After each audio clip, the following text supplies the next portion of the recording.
Hello दोस्तों, क्या आपको भी लगता है कि एक अच्छी ड्राइंग बनाने के लिए आपको महंगे टूल्स, महंगे मार्कर्स या किसी इंटरनेशनल ब्रांड की पेंसिल की ज़रूरत है? अगर आपका जवाब हाँ है, तो आज मैं आपका ये वहम दूर करने वाली हूँ। Welcome to episode 1 of basic to advance art series. अगर आपको ड्राइंग का डी भी नहीं आता है या आप कंफ्यूज है कि शुरू कहाँ से करना है, तो ये सीरीज आपके लिए है। आज की इस वीडियो में हम दो टॉपिक पर बात करेंगे। पहला कि कौन सी पेंसिल बेस्ट है आउटलाइन के लिए, और दूसरा ट्राइपॉड ग्रिप और ओवरहैंड ग्रिप। तो चलिए शुरू करते हैं। जब आप किसी स्टेशनरी शॉप पर पेंसिल लेने जाते हैं, तब आपको पेंसिल के पीछे कुछ कोड्स दिखाई देते हैं। ये कोड दिख रहे हैं? ऐसे कुछ कोड्स दिखाई देते हैं। इन कोड्स का मतलब होता है हार्डनेस और ब्लैकनेस। मतलब जो पेंसिल एच भी होती है, मतलब जो नंबर एच के साथ होता है, पेंसिल बहुत ही ज़्यादा लाइट चलती है। और ज़्यादातर आउटलाइन के लिए, ड्राइंग की आउटलाइन के लिए हम एच बी पेंसिल का यूज़ करते हैं। फिलहाल मेरे पास एच बी पेंसिल नहीं है, तो मैं वो दिखा नहीं सकती। और बी होता है ब्लैकनेस के लिए। बी के साथ जितना ज़्यादा नंबर बढ़ेगा, वो उतनी ही ज़्यादा डार्क होती जाती है। पेंसिल जितनी ज़्यादा सॉफ्ट होगी, उतनी ही ज़्यादा डार्क होगी। देखिए, जैसे जैसे पेंसिल का नंबर बढ़ता है, इसकी नोक बहुत ज़्यादा मोटी और सॉफ्ट होती जाती है, और ये बहुत ही ज़्यादा डार्क चलती है।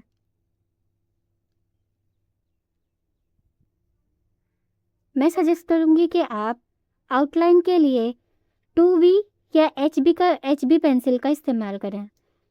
मेरे पास HB पेंसिल नहीं है, इसलिए मैं 2B पेंसिल का यूज़ करूँगी। तो अब हम चलते हैं हमारे दूसरे टॉपिक की तरफ, tripod grip versus overhand grip. क्या आपके साथ भी ऐसा होता है कि जब आप एक लंबी सीधी लाइन खींचते हैं, तो वो टेढ़ी मेढ़ी और बहुत ज़्यादा खुरदुरी सी लगती है? अगर हाँ, तो आज मैं आपकी ये परेशानी दूर करने वाली हूँ। जो चीज़ मैं बताने वाली हूँ, वो 90% बिगिनर्स इग्नोर कर देते हैं। वो है the art of holding a pencil. एक प्रोफेशनल आर्टिस्ट ड्राइंग करते वक्त अपनी ग्रिप को बदलता रहता है।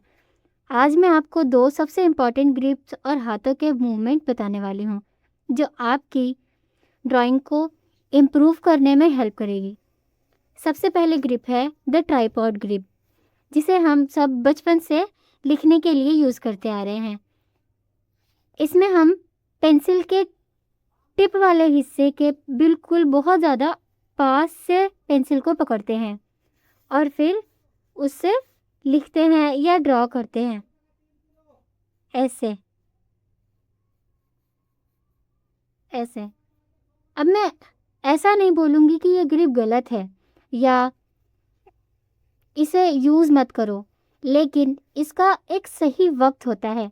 जब आपको अपनी ड्राइंग में एक्सट्रीम डिटेल्स चाहिए हो, जैसे आँख की पुतली या आई लैशेस ड्रॉ करना हो या फिर वाटर ड्रॉप्स, ऐसे डिटेल वर्क करते टाइम हम ट्राइपॉड ग्रिप का यूज़ करते हैं।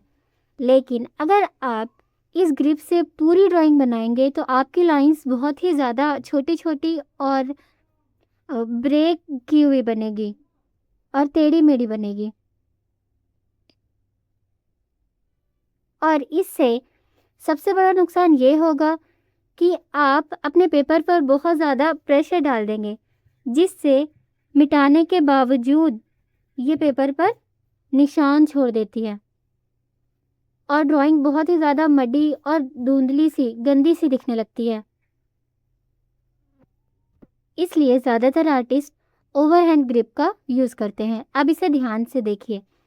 इसमें आपको पेंसिल को नोक पर से नहीं पकड़ना है, बल्कि पेंसिल को पीछे के हिस्से से अपनी उंगलियों से इस तरह पकड़ना है। इस तरह आपको अपने पेंसिल को इस तरह पकड़ना है। शुरुआत में ये थोड़ा अनकंफर्टेबल और अजीब सा लगेगा, लेकिन जब आप इसकी कुछ दिन प्रैक्टिस करेंगे, आप इसको कंसिस्टेंट यूज़ करेंगे, इसका इस्तेमाल करेंगे, तो आपको अपने ड्राइंग में इम्प्रूवमेंट भी दिखेगा और आपको इसकी आदत भी हो जाएगी। अब इस ग्रिप के दो बड़े फ़ायदे हैं।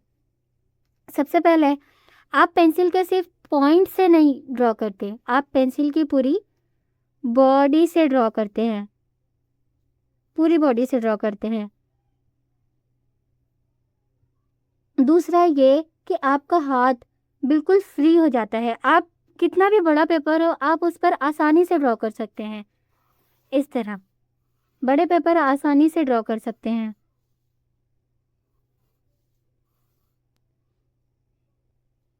और अगर इसमें आपसे कोई गलती हो जाए और जब आप इन लाइंस को रफ करेंगे तो ये रफ करने में भी आसान होती हैं और पेपर पर कोई निशान भी नहीं छोड़ती। अब ग्रिप के साथ साथ ये समझना भी ज़रूरी है कि ड्राइंग करते वक्त आपके हाथ का कौन सा जॉइंट मूव हो रहा है। इसके लिए हमारे पास 3 ऑप्शन है, फिंगर्स, एल्बो और शोल्डर। तो पहला है फिंगर्स। जब आप अपनी फिंगर्स और रिस्ट से ड्रॉ करते हैं तो आप कुछ ही इंच की लाइन या शेप्स ड्रॉ कर सकते हैं। ये स्मॉल डिटेल्स के लिए ज़्यादा सही होता है। और दूसरा है एल्बो। जब आप अपनी एल्बो से कोई लाइन या शेप्स ड्रॉ करोगे तो आप इस मीडियम साइज का शेप और लाइंस ड्रॉ कर सकते हैं, ऐसे।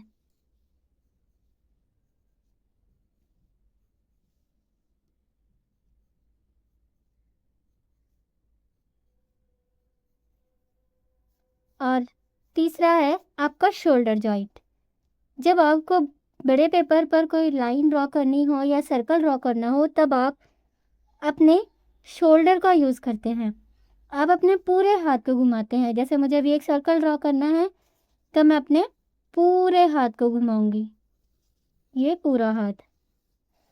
अगर मुझे बड़ी स्ट्रेट लाइन खींचनी है तो मैं अपना पूरा हाथ मूव करूंगी।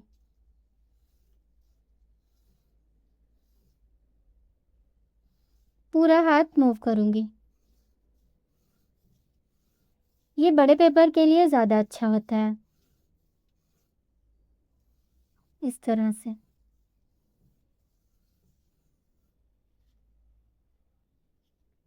आपके हाथ को फ्री करने के लिए मैं आपको कुछ एक्सरसाइज बताती हूँ जो कि आपको अपनी ड्राइंग शुरू करने से 5 मिनट पहले डेली करनी है। तो सबसे पहले है लाइन प्रैक्टिस। लाइन प्रैक्टिस में आपको straight line, horizontal line left to right draw करनी है और डायगोनल लाइंस ऊपर से नीचे और नीचे से ऊपर। इस तरह आपको ड्राइंग करने से 5 मिनट पहले ये एक्सरसाइज करनी है। दूसरा है एंडलेस सर्कल। एंडलेस सर्कल में आपको एक सर्कल बनाना है और उसी पर अपना हाथ बार बार फिराना है। ऐसा आपको दिखेगा कि इस सर्कल में एक प्रॉपर सर्कल बन जाता है, एक सही सर्कल का फॉर्म दिखाई देता है। इस तरह से आपको डेली 5 मिनट इसकी प्रैक्टिस करनी है अपनी ड्राइंग शुरू करने से पहले।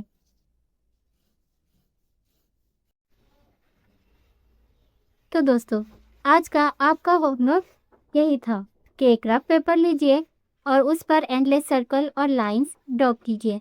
और याद रखना, पेपर बड़ा हो, पेपर चार्ट पेपर हो या न्यूज़पेपर हो। मैं बड़ा पेपर इसलिए लेने को बोल रही हूँ क्योंकि जब पेपर छोटा होता है तो उसमें जगह लिमिटेड होती है और हमें हाथ मूव करने को जगह नहीं मिलती, इसलिए हाथ एक जगह लॉक हो जाता है, वो फ्री नहीं हो पाता।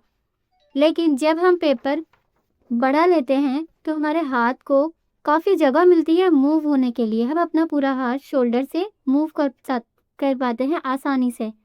इसलिए पेपर बड़ा ही लेना प्रैक्टिस करने के लिए। तब तक के लिए अपने दिमाग से ये ख्याल निकाल दीजिए कि ड्राइंग परफेक्ट होनी ज़रूरी है। आप प्रैक्टिस करते रहिए, आपकी ड्राइंग अपने आप परफेक्ट हो जाएगी।